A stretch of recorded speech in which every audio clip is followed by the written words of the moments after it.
Kemudian terakhir, Syekh menjelaskan bagaimana jalan syar'i,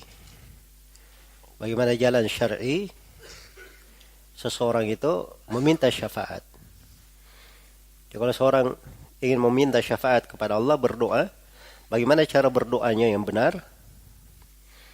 Ini yang keempat di sini. Kata beliau, fa'aqulu Allahumma la tahrimni syafa'atahu. Allahumma syaffi'hu fiyya wa amthala hadha.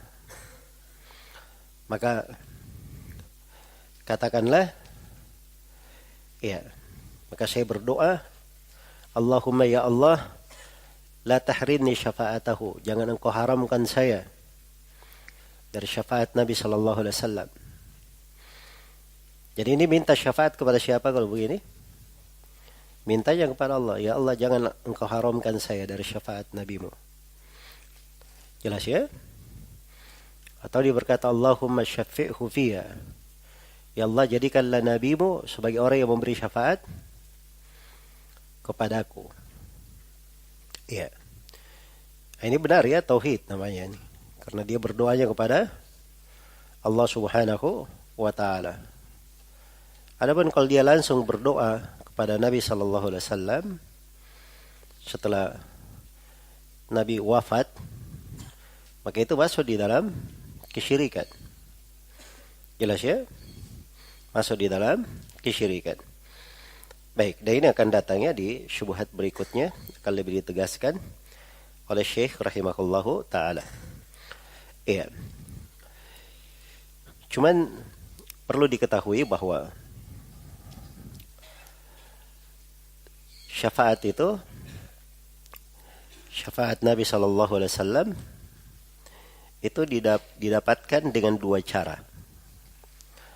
Didapatkan dengan dua cara. Cara yang pertama seperti yang disebut oleh Syekh di sini.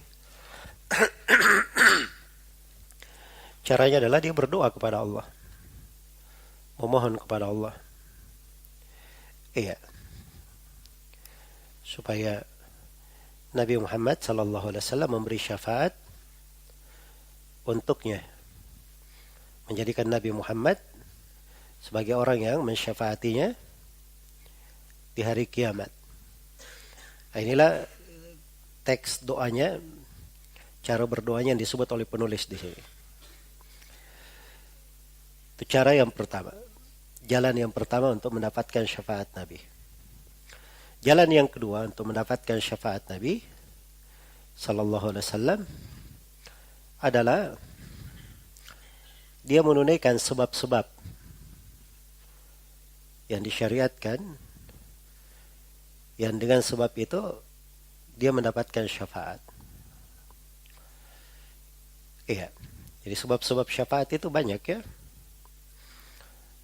Nanti insyaallah kita akan bahas khusus tentang sebab-sebab syafaat dan pembahasan syafaat lebih terperinci di buku yang ke-12 nanti, kitab Al-Aqidah Al-Wasithiyah biidznillah.